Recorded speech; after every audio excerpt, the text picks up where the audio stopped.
Hi everyone, कैसे आप सब लोग। I hope all are fine. बच्चों, हम साइंस पेडागोजी कर रहे थे और उसकी क्लास फर्स्ट में करवा चुके। आज हम क्लास सेकंड करेंगे एस्टेट टीजीटी साइंस के लिए, ठीक है। और उसमें बच्चों मैं टीचिंग मेथड करवा रही थी आपको। और टीचिंग मेथड मैंने पहला मेथड करवा दिया आपको, प्रोजेक्ट मेथड, और उसके प्रीवियस ईयर भी करवाए थे, ठीक है। अब हम करते हैं होरिस्टिक मेथड। होरिस्टिक मेथड छोटा ही मेथड है, इंपॉर्टेंट बहुत है पर। होरिस्टिक मेथड, ठीक है।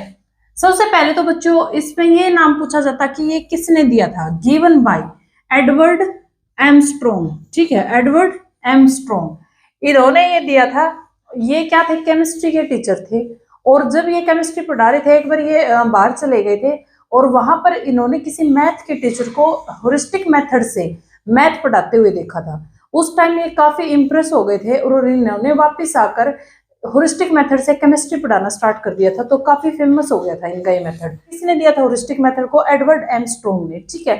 अब देखो बच्चों, इसी को क्वेश्चन आया हुआ है, ट्रिपल शूटिंग मेथड भी बोलते हैं, ठीक है, और इसी को रूल ऑफ थंब भी बोलते हैं। ये दोनों एग्जाम के क्वेश्चन है। इसी को ट्रिपल शूटिंग मेथड बोलते हैं और इसी को रूल ऑफ थंब बोलते हैं। देखो बच्चों, ये होता क्या है, ये है क्या मेथड। अब हमने इसमें क्या किया, जो बच्चे थे उनको, मतलब एक क्लास में मानो 10 बच्चे हैं, ठीक है, उन 10 बच्चों को अलग अलग कर दिया बिल्कुल, और अलग अलग करके उनको एक प्रोजेक्ट दे दिया। इस प्रोजेक्ट पे कि अपना काम करो। उन्होंने सबने अपनी अपनी एक अलग अलग, जो जैसे प्रोजेक्ट पे वर्क किया, अपनी एक अलग अलग इंफॉर्मेशन निकाली, ठीक है। मानो मैं किसी को मैथ का क्वेश्चन दे दूं सोल्व करने के लिए, तो कोई उस मैथ का कैसे आंसर निकालेगा, कोई कैसे निकालेगा, मतलब सबने अपना अपना तरीका यूज किया। तो उसको बोलते हैं होरिस्टिक मेथड, कि सबकी अपनी अपनी एक अलग अलग इंफॉर्मेशन है और जो इनका आंसर है, मतलब वो तो लगभग कोई अप्रोक्सीमेशन में या फिर कहीं सेम भी मिल सकता है, ठीक है। तो उन्होंने क्या किया, जो अपनी प्रॉब्लम थी वो बच्चों को दी और बच्चों को बिल्कुल अलग कर दिया। बच्चों ने खुद ही चीजों को ढूंढा, टीचर का उसके अंदर कोई रोल नहीं था। टीचर की ना कोई हेल्प थी ना कोई गाइडेंस थी, ठीक है। तो इसको बोलते हैं होरिस्टिक मेथड। तो इसका मतलब अगर हमें कहीं पर भी ये वर्ड मिल जाए, I found my self, I found my self, इसका मतलब क्या है, वो होरिस्टिक मेथड है, ठीक है। उसका मतलब क्या है बच्चों, वो होरिस्टिक मेथड है। अब देखो, लैब के अंदर टीचर ने क्या किया, एक चीज दे दी, ठीक है, बच्चों को साइंस लैब में एक चीज दे दी और बोला खुद ही निकालो, ठीक है। बच्चे क्या करेंगे, एसिड में बेस मिलाएंगे, बेस में एसिड मिलाएंगे, जो भी उनके दिमाग में जो चीजें आएंगी उसी के द्वारा वे अपने रिजल्ट को निकालने की पूरी पूरी कोशिश करेंगे। तो सबका एक अलग अलग नजरिया होगा चीजों को समझने का, ठीक है। इसी तरीके से मतलब होरिस्टिक मेथड को उन्होंने केमिस्ट्री में अप्लाई किया, तो उनका काफी फेमस हुआ था ये, ठीक है। तो इसका आई फाउंड माई सेल्फ है, अगर हमें ये लाइन कहीं मिल जाए इसका मतलब वो हमारा होरिस्टिक मेथड है, ठीक है। एम्फेसाइज किस चीज पर जोर दिया उन्होंने, डूइंग और डिस्कवरी, डूइंग और डिस्कवरी, ठीक है, डूइंग एंड डिस्कवरी। देखो बच्चों, इसमें स्टूडेंट बिल्कुल इंडिपेंडेंट होता है, बिल्कुल ही इंडिपेंडेंट होता है स्टूडेंट, और ग्रुप में भी नहीं होता, बिल्कुल इंडिपेंडेंट होता है, ठीक है। उसमें टीचर की ना कोई हेल्प होती, ना कोई गाइडेंस होती, कुछ नहीं होता इसमें। इसमें बच्चा खुद प्रोजेक्ट को लेकर खुद सारा काम खुद करेगा, खुद इंफॉर्मेशन को निकालेगा, ठीक है। देखो बच्चों, एक क्वेश्चन आया था एक बार, ये यूपी टेट में भी आ चुका है और रीट के अंदर भी आ चुका, सेम क्वेश्चन। देखो, दिस मेथड ऑफ टीचिंग, वो कौन सा मेथड है टीचिंग का, ये मेथड टीचिंग का, involve in a placing of student as far as possible in the attitude of discover. पहली बात तो अगर ये वर्ड मिल जाए ना, एटीट्यूड ऑफ डिस्कवर, इसका मतलब तो होरिस्टिक मेथड है, ठीक है। डिस्कवरी की भावना है, डिस्कवर ही तो करते बच्चे, अलग अलग बिठाओ उन्हें डिस्कवरी करके लेके आएंगे, ठीक है। उनको क्या किया, एज फार एज पॉसिबल, जितना हो सके उतना दूर दूर बिठा दिया बच्चों को, अलग अलग प्रोजेक्ट दे दिया, अलग अलग अपनी इंफॉर्मेशन अपनी डिस्कवरी करेंगे। तो ये ना तो प्रोजेक्ट मेथड, ना ही प्रॉब्लम सॉल्विंग मेथड, ये है होरिस्टिक। इसमें भी हम बच्चों को ग्रुप में बिठाते हैं और इसमें भी। तो होरिस्टिक मेथड में बच्चों को क्या करते हैं, हम दूर दूर बिठाते हैं और डिस्कवरी करवाते हैं, ठीक है। तो ये एग्जाम का क्वेश्चन है। देखो बच्चों, अब हम इसके प्रिंसिपल करेंगे, ठीक है, प्रिंसिपल ऑफ होरिस्टिक मेथड। इसके प्रिंसिपल्स क्या, आपको ये तीनों प्रिंसिपल एज इट इज याद रखने हैं। ये तीनों प्रिंसिपल पूछे जाते हैं, ऐसे पूछेगा प्रिंसिपल ऑफ होरिस्टिक मेथड, 3 ये दे देगा और एक कुछ डिफरेंट दे देगा, ठीक है, हमें पता होना चाहिए। अब देखो, सबसे पहला है लर्निंग बाय डूइंग, करके सीखना है इसका प्रिंसिपल। प्रिंसिपल ऑफ यूटिलिटी, उपयोगिता का सिद्धांत, बिल्कुल। लॉजिकल थिंकिंग, यहाँ पर क्या डेवलप होती है, बच्चे की लॉजिकल थिंकिंग ही तो डेवलप होती है। लॉजिक लगाएगा, आंसर निकालने की कोशिश करेगा, इंफॉर्मेशन को कलेक्ट करेगा, गलत होगा फिर सही करेगा, मतलब यहाँ पे सारा लॉजिक का ही खेल है, ठीक है। तो ये क्या तीनों इसके प्रिंसिपल हैं। आपको बिल्कुल ऐसे कैसे याद रखने हैं, फोर्थ कुछ भी दे आपको ये तीन याद रखने हैं, ठीक है। Principle of heuristic method. अब बच्चा एक क्वेश्चन आया था आरपीएससी में, आया था टीचर ग्रेड 2 में, ठीक है। आरपीएससी में आया था टीचर ग्रेड 2 में। इसका आंसर जो बच्चा इसका आंसर देगा कमेंट बॉक्स में बता देना मुझे। वैसे तो देते तो तुम हो नहीं, लेकिन दोगे तो बता देना, ठीक है। वैसे मैं तो बताऊंगी इसका। Which of the following is related to heuristic method, कौन सा है जो ह्यूरिस्टिक मेथड से रिलेट करता है। प्रॉब्लम सॉल्विंग है, नहीं। प्रॉब्लम सॉल्विंग कहाँ है, ये तो खुद करते हैं बच्चे, यहाँ पे ये तो है नहीं प्रॉब्लम सॉल्विंग है। डेमोन्स्ट्रेट ये मैं अभी करवाया नहीं है, ये टीचर डोमिनेट क्लास है उसके अंदर आएगा ये मेथड। प्ले वे यहाँ पर खेल का कुछ जिक्र ही नहीं है। डिस्कवरी मेथड, देखो एक ही चीज याद रखनी है, ह्यूरिस्टिक मेथड में जहां पर वर्ड डिस्कवरी लिखे वहां पर ह्यूरिस्टिक मेथड होगा, ठीक है। ये याद कर लेना। अब इसके पीछे कुछ स्टेप है, ह्यूरिस्टिक मेथड के कुछ स्टेप है। स्टेप क्या क्या है, देखो पहले क्या करेंगे, डिटर्मिनेशन करेंगे प्रॉब्लम का। प्रॉब्लम को क्या करेंगे, डिटर्मिनेशन करेंगे, फिर उसकी कुछ हाइपोथेसिस बनाएंगे। मतलब हमें प्रॉब्लम मिली, फिर हम प्रॉब्लम को सोचेंगे कि अच्छा ये ऐसे हो सकता है, ऐसे हो सकता है, मतलब खुद के दिमाग में है उसकी एक इमेज सेट करेंगे। सही गलत से मतलब नहीं कि वो इमेज सही हो गया गलत हो गया। हमें क्वेश्चन मिल गया मैथ का, हमें साइंस का क्वेश्चन मिल गया, तो हम सबसे पहले सोचेंगे न्यूमेरिकल निकालते टाइम कि ये ऐसे भी हो सकता है, ऐसे भी हो सकता है। तो हम उसकी प्रॉब्लम को मतलब हाइपोथेसिस बनाएंगे उसकी कि हम इसको कैसे सोल्व करें, ठीक है।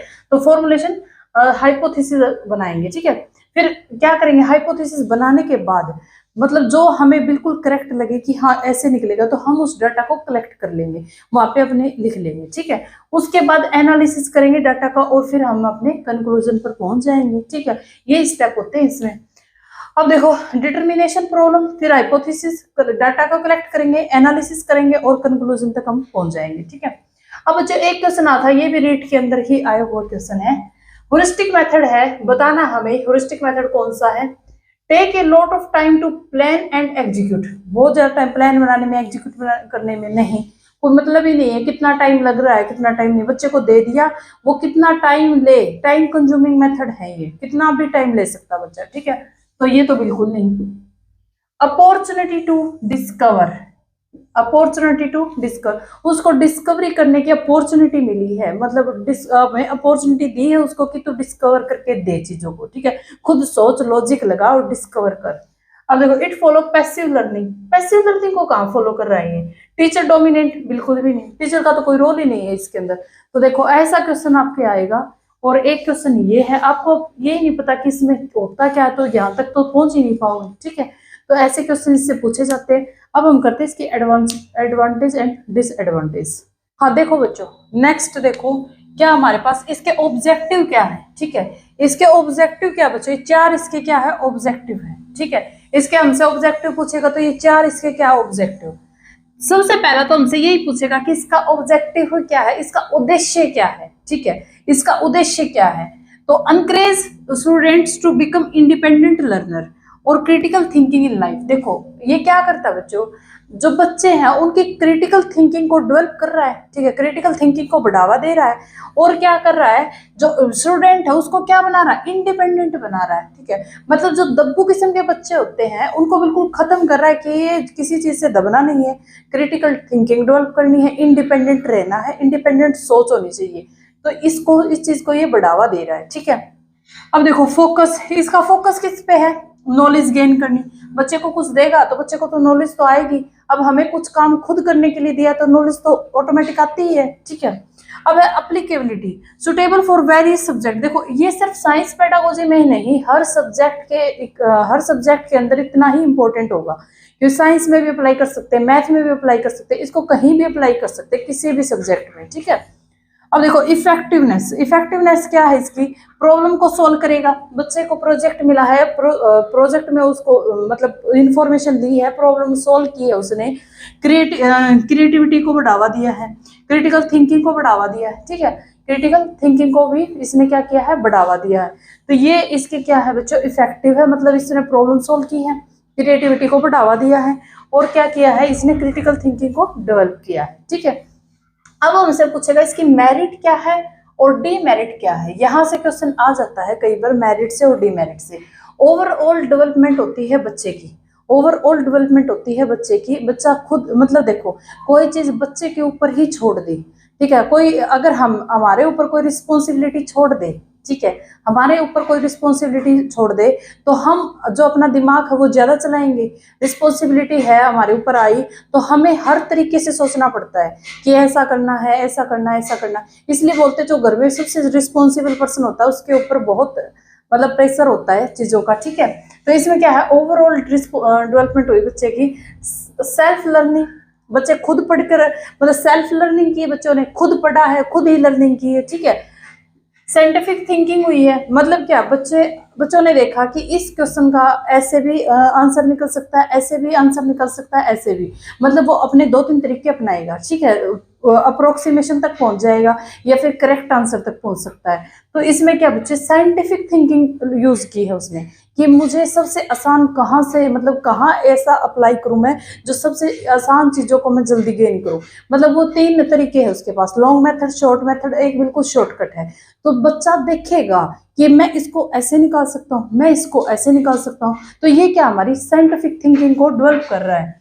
डिसीजन मेकिंग जजमेंट, ठीक है, डिसीजन मेकिंग जजमेंट, डिसीजन लेने सीख जाएगा यहाँ से।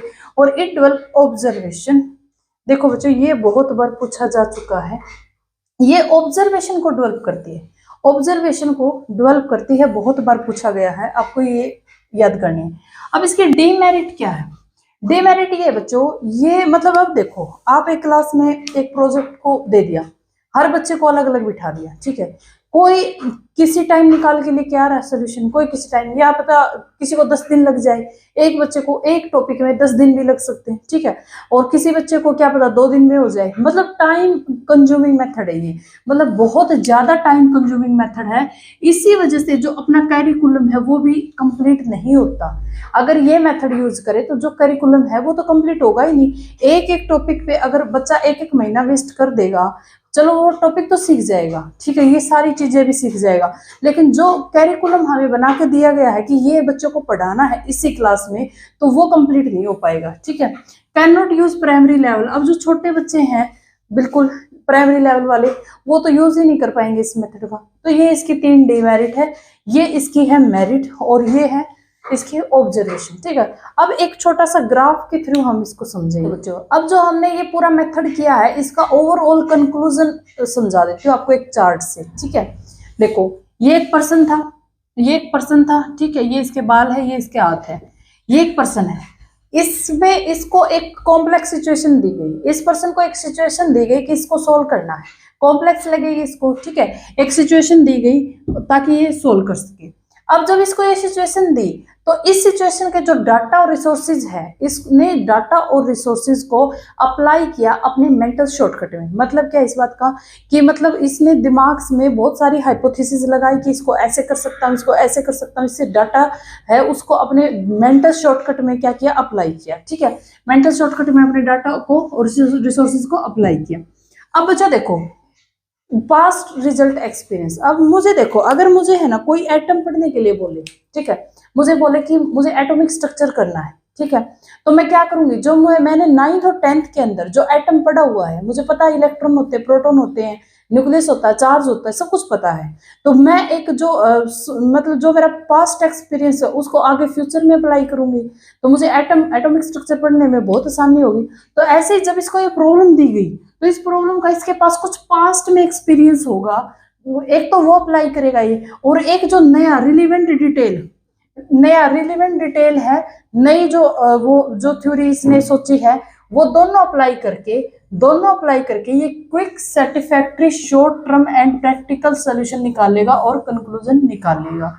इस पूरे थ्योरी का इतना मतलब, ठीक है, पूरी थ्योरी का, वैसे इंपॉर्टेंट सारी थ्योरी है, एक एक पॉइंट मैंने एग्जाम के जो क्वेश्चन है इसमें पॉइंट बना के डाल दिए, ठीक है, जो जो क्वेश्चन आए हुए थे सारे मैंने पॉइंट बना के डाल दिए, आपको सारे पॉइंट रीड करने हैं, नोट्स में टेलीग्राम पे भेज दूंगी, ठीक है। अब हम नेक्स्ट करते हैं। देखो बच्चों नेक्स्ट हमारा डिस्कशन मेथड, ठीक है, नेक्स्ट हमारा डिस्कशन मेथड। देखो बच्चों डिस्कशन मेथड क्या होता है, जो डिस्कशन नाम से ही देखो क्या डिस्कस करना, इसका मतलब जो स्कूल है या फिर कॉलेज है वहां पर बच्चों को डिस्कस करने के लिए कोई जैसे मैंने कोई प्रोजेक्ट दिया, मैंने कोई क्वेश्चंस दिया, मैंने कुछ भी बच्चों को दिया कंटेंट, उसको वो डिस्कशन से क्वेश्चन आंसर निकालते हैं, ठीक है, उसको बोलते हैं डिस्कशन मेथड। मतलब आपस में डिस्कस करेंगे, कुछ मतलब निकल निकल के आएगी इन्फॉर्मेशन, ठीक है, गलत होगा सही होगा, आपस में डिस्कशन से जो चीजें रिजल्ट आती है उसको बोलते हैं डिस्कशन मेथड। अब ये बच्चों देखो, टीचर क्या करता है, प्रोवाइड करता है ब्रीफ इंट्रोडक्शन, किसी टॉपिक का ब्रीफ इंट्रोडक्शन प्रोवाइड करता है of the student for discussion purpose. Discussion purpose के लिए टीचर क्या करता है कि कोई भी एक कंटेंट है, कोई भी ब्रीफ इंट्रोडक्शन किसी भी टॉपिक का दे दिया और उनको आपस में डिस्कस करने के लिए, स्टूडेंट को डिस्कस करने के लिए छोड़ दिया, ठीक है। तो इससे क्या होता है बच्चों, जब वो डिस्कस करेंगे तो एक तो इंटरेस्टिंग हो जाएगी चीजें, ठीक है, इंटरेस्टिंग हो जाएगी चीजें और एक टॉपिक याद हो जाएगा, ठीक है। अब जैसे देखो, हम बात, हमारे जो बात है ना वो याद रहती है, बातें जब करते हैं वो याद रहती है, ठीक है। लेकिन अगर हमें कोई टॉपिक पढ़ने के लिए दिया जाए तो 3 बार पढ़ा हुआ भी इतना याद नहीं रहता जितना हमारी बातें याद रहती है। तो इसमें बातें करवाने का काम करता है टीचर, आपस में वे डिस्कस करो, बातें करो इस टॉपिक के बारे में, तो वो इंटरेस्टिंग हो जाता है और इंटरेस्टिंग चीज हमेशा याद रहती है, ठीक है। तो यहाँ पर इंटरेस्ट हो जाएगा बच्चे का। ये देखो, छोटे बच्चे तो क्या डिस्कस करेंगे, छोटे बच्चों के लिए तो अप्लाई है ही नहीं है, ये एक अपर प्राइमरी लेवल के लिए क्वेश्चन पूछे जाते हैं। ये primary level, upper primary level, जो डिस्कशन मेथड है वो अपर प्राइमरी लेवल के लिए वैलिड है। तब देखो, ये बात तो आपको वैसे भी इस टॉपिक का नाम सुनते भी पता चल गई होगी, डिस्कशन मेथड, ठीक है। इसमें जो मेन पॉइंट है, बहुत बार पूछा जाता है, इसी को सोक्रेटिक मेथड भी बोलते हैं, इसी को सोक्रेटिक मेथड भी बोलते हैं, इसी को क्या बोलते हैं, इसका मतलब भी यही होता है कि आपस में डिस्कस करना, 2 पर्सन आपस में डिस्कस करते हैं, उसको क्या बोलते हैं, सोक्रेटिक, ठीक है। डिस्कशन से कोई रिजल्ट सामने आता है तो मतलब इसको क्या बोलते हैं बच्चों, सोक्रेटिक मेथड, ठीक है। इसके अंदर क्या होता है, इसके अंदर जो क्लास का साइज होता है वो स्मॉल होता है। मतलब भाई अगर बहुत बड़ी क्लास हो गई, बहुत ही बड़ी क्लास हो गई और डिस्कशन इतना ज्यादा चल पड़ा तो रिजल्ट नहीं आएगा। तो क्लास हमेशा लिमिटेड होनी चाहिए, छोटी क्लास होनी चाहिए। और टीचर है able to determine each student progress. Teacher हमेशा, इसके इस लाइन का मतलब ही ये है कि टीचर उसमें एक्टिव है, ठीक है, टीचर उसमें एक्टिव है। लेकिन ये चीज जो ये मेथड है वो क्या है, चाइल्ड सेंटर है। अभी तो हम सारे चाइल्ड सेंटर मेथड कर रहे हैं, टीचर सेंटर तो हमने किए नहीं है। तो लेकिन इसमें क्या है, टीचर है वो एक्टिव है, ठीक है। जो हमने इससे पहले वाला किया था वहां पर टीचर का कोई रोल नहीं था। अब देखो, इसको जो कॉमनली है ग्रुप डिस्कशन होगा, इसमें क्या होगा, कॉमनली नेम से पता चल रहा है ग्रुप डिस्कशन, ओपन एंडेड होगा, ठीक है। ये क्वेश्चन आए हुए देखो, जो ये मेथड ओपन एंडेड है, कोलैबोरेट एक्सचेंज ऑफ आइडिया, ठीक है। देखो, कोलैबोरेट एक्सचेंज, आइडिया का एक्सचेंज ही होगा, मतलब 2 या 2 से लोग आपस में आइडिया को एक्सचेंज कर रहे हैं तो डिस्कशन है वो। तो डिस्कशन में क्या होगा, कोलैबोरेट आइडिया, ये भी आया हुआ है, ठीक है। एनहांस स्टूडेंट थिंकिंग, स्टूडेंट की थिंकिंग को क्या करने के लिए, एनहांस, बढ़ाने के लिए। अब आपस में बातें करेंगे, थिंकिंग तो बढ़ेगी ही, मतलब लॉजिक लगाना, वहां पे क्वेश्चन कुछ आया, हमने कुछ आंसर दिया, या हमने कुछ क्वेश्चन पुट किया, वहां से कुछ आंसर आया, तो लॉजिकल थिंकिंग तो बढ़ेगी, ठीक है। Learning together and sharing responsibility, साथ में लर्निंग होगी और शेयरिंग रिस्पॉन्सिबिलिटी, और रिस्पॉन्सिबिलिटी का शेयर होगा, ठीक है। देखो बच्चों, ये तीनों एग्जाम के क्वेश्चन आपके जो डिस्कशन मेथड से आए हुए हैं, ठीक है। वैसे अगर ये आपने ये पढ़ा भी नहीं होगा तो इन तीनों के तो आप आंसर आसानी से दे दोगे, ठीक है। देखो, the Socratic method is also known as, हाँ ये क्वेश्चन ऐसा, देखो बच्चों, अगर हमें ये नहीं पता कि इस मेथड को हम डिस्कशन मेथड बोलते हैं तो इसका आंसर नहीं दे पाओगे, ठीक है। लेकिन अगर हमें ये पता है इसको डिस्कशन मेथड बोलते हैं तो देखो क्या है, Socratic method, lecture demonstration method नहीं, प्रोजेक्ट मेथड तो कल ही करवाया था मैंने, वो तो बहुत डिटेल में करवाया था, वो भी नहीं है। इंक्वायरी मेथड भी नहीं है, इसमें क्वेश्चन आंसर होते हैं, ठीक है। इसमें प्रोजेक्ट मेथड तो मैंने कल करवाया था कि बच्चों को प्रोजेक्ट दिया जाता है, उस पर वो वर्क करता है और क्लास में लेके आता है। तो ये यहाँ पर तो ये नहीं, इंक्वायरी मेथड भी नहीं, question answer method, question answer method, ठीक है। अब ये D+P में आ था, लिस्ट थॉटफुल मेथड, सबसे कम थॉटफुल मेथड कौन सा होगा बच्चों, प्रॉब्लम सॉल्विंग, क्वेश्चंस आंसर। देखो, प्रॉब्लम सॉल्विंग भी थॉटफुल होगा, बच्चे को प्रॉब्लम दी जाती है, हम करेंगे प्रॉब्लम सॉल्विंग को, बच्चे को प्रॉब्लम दी जाती है, वो प्रॉब्लम को सॉल्व करके लेके आता है। क्वेश्चन आंसर में तो बहुत ही ज्यादा थॉटफुल हो गया, बच्चा कैसे सोचता है, कैसे बोलता है, लॉजिकल थिंकिंग सब कुछ यहाँ पे डेवलप होता है। तो रोट देखो जो बच्चा रट्टा मारता है ना, उसकी कोई चीज डेवलप नहीं होती। अगर रट लिया चीजों को तो उसकी क्रिटिकल थिंकिंग, लॉजिकल थिंकिंग बिल्कुल जीरो है। तो यहाँ पर रोट, ठीक है, rote memorization, rote memorization, least thoughtful method. अब पूछा है maximum participation of the student. Maximum participation student का कौन से मेथड में होता है? मैक्सिमम पार्टिसिपेशन, इसका जवाब खुद देना आपको, ठीक है। कल हमने किया था प्रोजेक्ट मेथड, बच्चों को प्रोजेक्ट दिया जाता है, ग्रुप बना के प्रोजेक्ट दे देते हैं, ठीक है। इसमें पार्टिसिपेशन तो है, प्रॉब्लम सॉल्विंग में भी मतलब प्रॉब्लम सॉल्व करके लाते हैं, लेकिन मैक्सिमम तो डिस्कशन में होगा ना। बच्चों को डिस्कस करने के लिए जब आपस में डिस्कशन करेंगे, बच्चे आपस में बैठेंगे, ग्रुप बनाएंगे, क्लास टीचर भी उनके साथ होगा, तो सबसे ज्यादा पार्टिसिपेशन कहाँ होगा? इस मेथड में, डिस्कशन मेथड में। ये तीनों एग्जाम के आए हुए क्वेश्चन है, ठीक है। देखो टाइप ऑफ डिस्कशन, कितने टाइप का होता है डिस्कशन मेथड? दो टाइप का। कितने टाइप का होता है? दो टाइप का, ठीक है। इनफॉर्मल और फॉर्मल, ठीक है, इनफॉर्मल और फॉर्मल। इनफॉर्मल क्या होता है बच्चों? नो फिक्स रूल, कोई फिक्स रूल नहीं होता स्टूडेंट के लिए, वे बिल्कुल फ्री होते हैं किसी भी सब्जेक्ट, किसी भी टॉपिक पर आपस में डिस्कस करने के लिए। इसमें क्या होता है, एक टीचर आकर बैठ जाता है क्लास में और बोल देता कि आज साइंस में कुछ भी डिस्कस करो। फॉर एग्जाम्पल साइंस में कुछ भी डिस्कस करो, कोई टॉपिक लो, कोई मतलब कोई टॉपिक हो अपनी मर्जी से, ठीक है, उसका डिस्कशन करना है। तो बच्चे कुछ भी डिस्कस कर सकते हैं, इसमें बिल्कुल फ्री होते हैं, टीचर कोई टॉपिक सिलेक्ट करके उनको नहीं देता। तो ये होता है बच्चों इनफॉर्मल, ठीक है, ये होता है इनफॉर्मल। और ये इतना यूजफुल नहीं होता as compare to formal discussion के, ठीक है।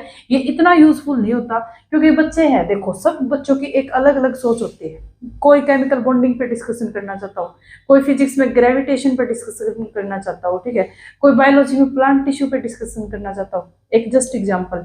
तो सब बच्चों की एक अलग अलग राय होती है। पहले उनकी राय एक बनेगी, ठीक है, डिस्कशन में, फिर उनके बाद वे आपस में डिस्कस करेंगे उनको। सेकंड है फॉर्मल, सेकंड है फॉर्मल, ठीक है। फॉर्मल में क्या है? ऑब्जेक्टिव बेस्ड डिस्कशन होता है, find aim to find out result.